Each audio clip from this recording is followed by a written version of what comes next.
In 2018, we mounted an exhibit honoring the art school history, and I was assigned the curation of that project. So I did a lot of research on the founding of the school. The Fort Wayne Art School can trace its history that we know of back to 1888 when John Otis Adams came to Fort Wayne from Muncie to teach a painting and sketching class. And that was put into place by Clara Wolfe Bell, who was a young lady from Muncie, from a prominent family. And she probably was acquainted with Mr. Adams from Muncie, brought him up here, and they had classes in various places around Fort Wayne. She brought John to town to do a painting and sketching class, and the first class was in the drugstore at the corner of Calhoun and Wayne Street, where Jimmy John's is currently. And then from there, they bounced around to 5 or 6 different locations before they landed in the Hamilton family's carriage house. John Otis Adams had been studying in Germany and in London too. And while in Germany, one of his classmates was William Forsythe, another Hoosier. And John Otis Adams and William Forsythe were members of what became known as the Hoosier group. John wanted to start his own art school in Muncie, so he didn't stay in Fort Wayne teaching the painting and sketching class for a very long time.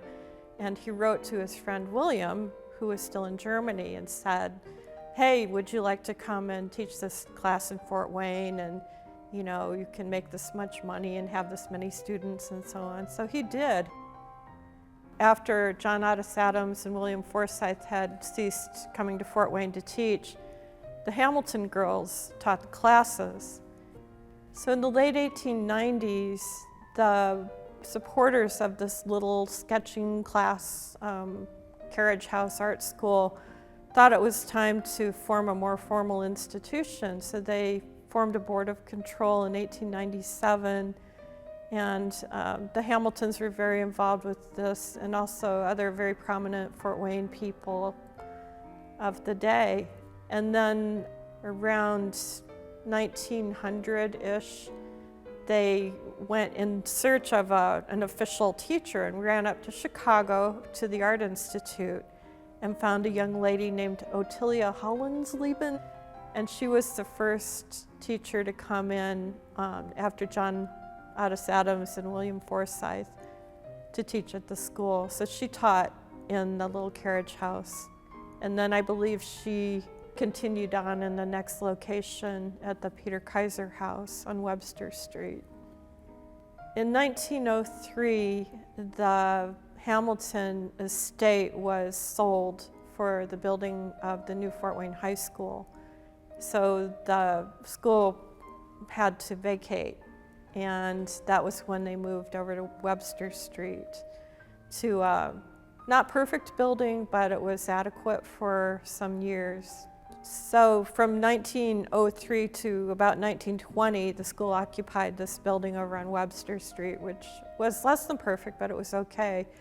At that time, the people who were supporters of this art movement in Fort Wayne were, looking for ways to grow. And one of those people was Mr. Theodore Thieme, who founded the Wayne Knitting Mills. And he had built a beautiful Queen Anne style home on Berry Street, 1026 Berry Street, and it was designed by Marshall Mahurin. So in 1920, Mr. Thieme offered a proposal that he would give his home to the school, but he had conditions, including that a museum would be formed formally as part of the school, that a certain number of members would be recruited, and that there would be cash match to the money that he was willing to give along with his home. But it was just about 100 years ago that our museum was formed. The museum was actually more like a study collection for the students for quite a few years. It wasn't a very big collection, and it included mostly works that Mr. Thieme had given or works by the faculty members. So it wasn't the museum as we know it today. It was a much smaller, less formal organization. So in 1922, after Thieme had given his home, the school required quite a bit of remodeling to be done to it, and part of that was the building of what was called the Little Theater, which is the extension on the north end of the house, which is where Arena Dinner Theater now resides. The architect for that project was Marshall Mahurin, who had been involved with the art school from the very early days, had sat on the board. He had designed the improvements to the carriage house at the Hamilton homestead. They had even had him design what would be a new standalone school at some point, but the funding never was brought together to do that.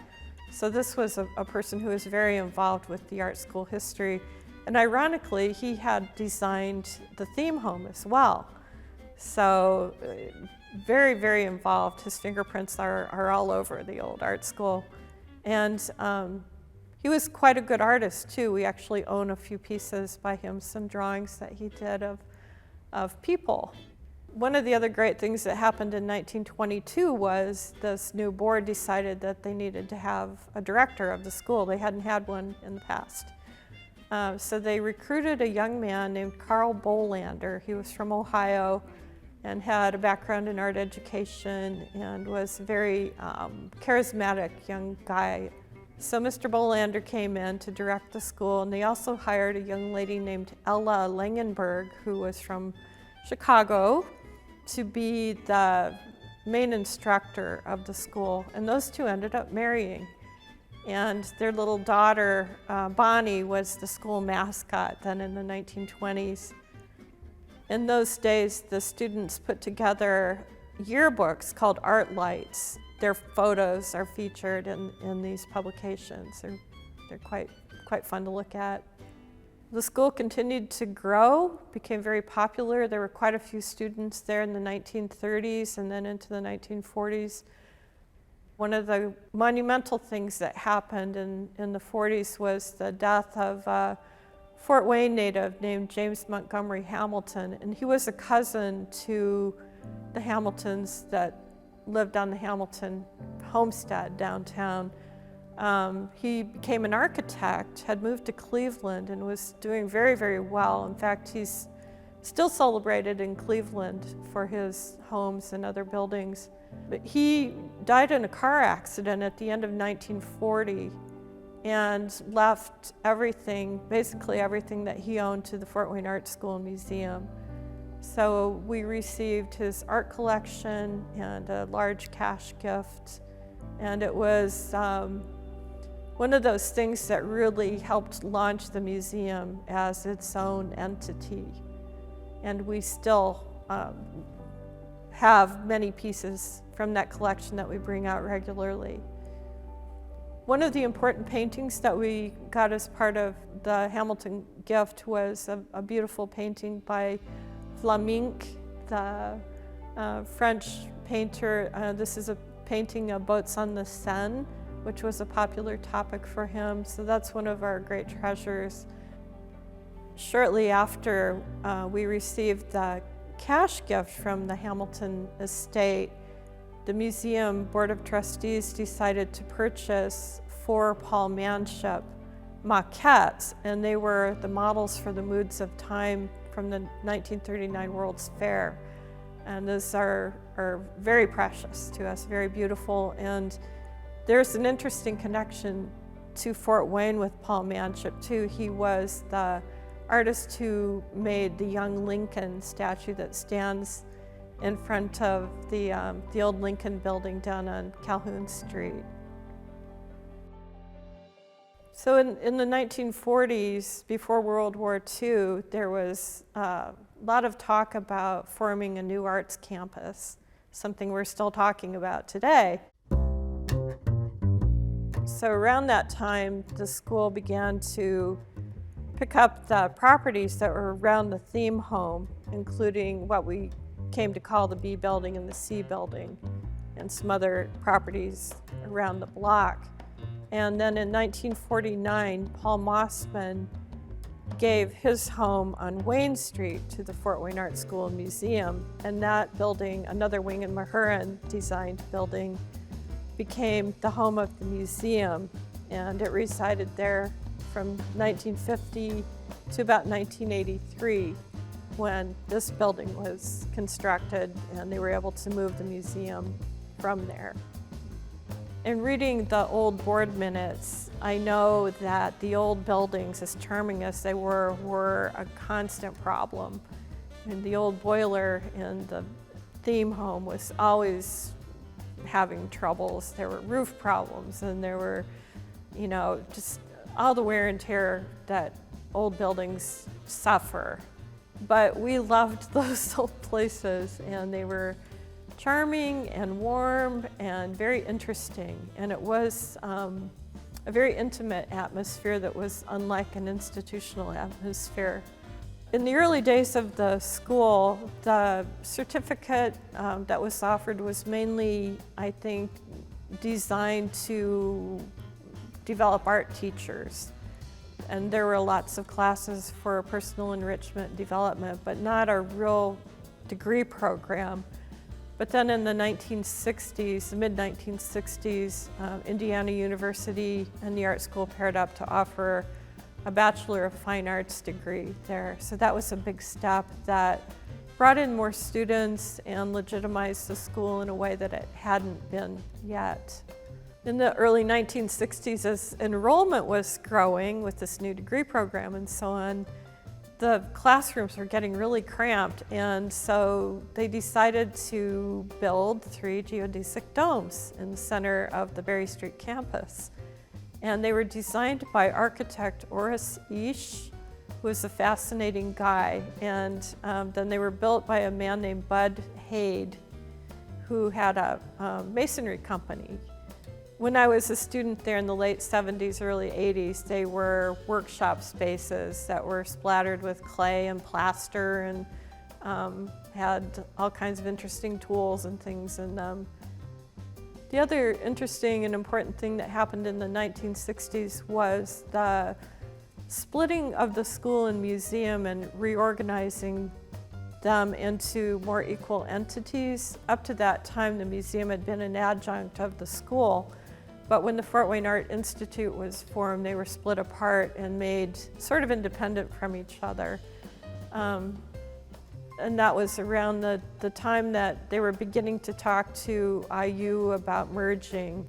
That took a long time. It didn't happen until 1976. 1976 was a really important year for the art school and museum because that was when the Indiana State Legislature passed the bill that allowed the art school to merge with Indiana University. And in doing that, it was then formally split away from the museum. So the museum was allowed to go its own way, which it did in leaving the Mossman home, building this building, which was dedicated in 1984. The school then was part of IPFW before PFW was formed. And it remained down on Berry Street until the 1990s and then moved out to the campus there into its own new facility. We've just celebrated 100 years of our existence that came out of the birth of the formal art school in 1922. So there are a lot of people that we have to appreciate and thank and think of on this long path to where we are now. The great philanthropy that went into supporting the little school and then the larger school and then the museum, and we wouldn't be here without all of that talent, dedication, hard work, and just desire to build an arts culture in the city. And we're quite fortunate to have that, and it's lasted for a long time. When I was doing the research for the exhibit about the art school, I was really taken with the idea of students studying art there for 70 years. from 1922 till 1992. And when I was a student there, I didn't think about those things at all. I knew it was an old campus and that had been around for a while. I didn't really know the history. But looking back at the old photos, there are students in the 20s, 30s, 40s, 50s, 60s, all studying the same things that I did in the 1970s and early 1980s. They all of us enjoyed that campus. There was a nice atmosphere there. There was a lot of hard work going on all the time, a lot of interesting work. Lots of fun, too. We all just, I think, reveled in our work and in the good times that we had there and the good guidance of our instructors. One of the things that I really enjoyed reading about while I was doing the research on the school was noticing the longevity of so many of the instructors. Directors came and went pretty rapidly, but instructors tended to stay for decades. One of the first that we know who was dedicated in that way was Homer Davison, who came in the early 1900s and stayed until 1947 and was much beloved and a very dedicated and kind teacher. He was one of the people who encouraged young students to come to the Saturday Young People's classes, and he also provided scholarships for them if they couldn't afford to come and take art classes on Saturday mornings at the school. Bill Blass, the world-famous fashion designer, was a student at the Saturday Young People's classes in the 1930s. He was going to Southside High School. He was a student of Blanche Hutto, who was a well-known local artist, and she encouraged him to study art further. So he'd take the bus across town and attend classes here. And he didn't go to college here, but he did carry that early training with him. Some of the other faculty that came in that I knew began in the 1950s and 60s, and several of them were veterans who had studied on the GI Bill and came and stayed for 20, 30, 40 years. So there was a culture of dedicated faculty there that the students really benefited from. The training and the educational backgrounds of these folks too. For example, George McCullough was a Fulbright scholar who had studied in Europe and earned an MFA at Iowa State. And I believe that's where he met Russell Edel, who had studied chemistry and mathematics, but then shifted to fine arts. Russ was a veteran who had served during the Battle of the Bulge, probably went to school on the GI Bill, came and stayed for 40 years. There was Noel Duzenschan, who was a Herron scholar. Hector Garcia, also from John Herron. Norm Bradley and Don Cruzy had both studied in Mexico and had also attended the art school as young people. So they came home and stayed for many years. The faculty was very diverse in their backgrounds and in their knowledge and brought many disciplines to the school. For example, George McCullough was a painter, but he also did stained glass work. Mr. Cruzy was a painter and printmaker. Clyde Burt, who had studied at Cranbrook, brought discipline in ceramics that was nationally respected and recognized. Les Moats was a silversmith and did beautiful, beautiful work in metal that was conveyed to the students. Noel Duzenschan's lectures are things that many of us remember and wish we had recordings of because they were so fascinating.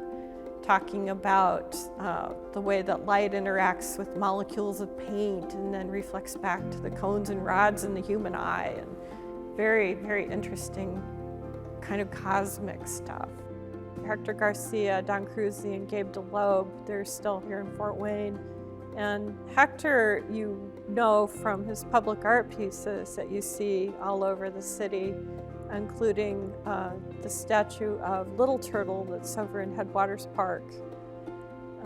He designed coins and medals. In the art school show, there's a piece of a policeman standing with a police dog that Hector made and is owned by the Fort Wayne Police Department. And they were kind enough to loan it to us for that exhibit. Because I was studying life drawing, I spent a lot of time with Hector Garcia and enjoyed his old school way of teaching, especially. We always worked from a model, and a lot of people don't understand that working on a BFA program is pretty grueling. There are long studio class hours and then long hours of producing portfolios and so on to finish your course assignments. There are quite a few alumni around town still who became good friends going to school there, and that was one of the things that we enjoyed there. It was the small, intimate population, the time with our faculty, the close bonds that we all formed. It was really kind of like a family atmosphere. Many of the students stayed in close contact with the faculty even after they graduated and left the school. If you take a drive down Main Street, stroll down in front of our building, you'll see a large new piece by Dale Enochs, who was an alumnus of the school, graduated in the 70s, and is a well-known sculptor in not just Indiana, but nationally known. So Dale's new piece, which is called There Are Rivers, joins two smaller pieces that we have in our atrium that are made of steel and Indiana limestone. And Dale's style is to inscribe lines into the stone, and they're very intricate, very beautiful. There's a lot of symbolism in his work. He's a Fort Wayne native and had studied ceramics with Clyde Burt, who I mentioned earlier. So it's a nice progression of his time at the art school to where he is today. He's very, very successful in his art. Not everyone who attended the art school ended up being a full-time dedicated artist like Dale, but others went on to teach. So the messages that we were taught in the school have been carried on through local high schools and middle schools and so on. Several of my friends went on to become instructors in schools. Others took other paths. I'm one of those who didn't become a full-time artist, but I took my training into the corporate industrial world, where I worked as a photographer and videographer, and then years later went to library school. So I have a BFA and an MLS, which is kind of an unusual combination, but it brought me back to the museum just in a different capacity than I had expected when I started out in art school. I feel very fortunate to be in the position I'm in now, and also proud of the legacy of the art school that resulted in this museum that is so beautiful and so accomplished. And to be part of that is a great pleasure and privilege.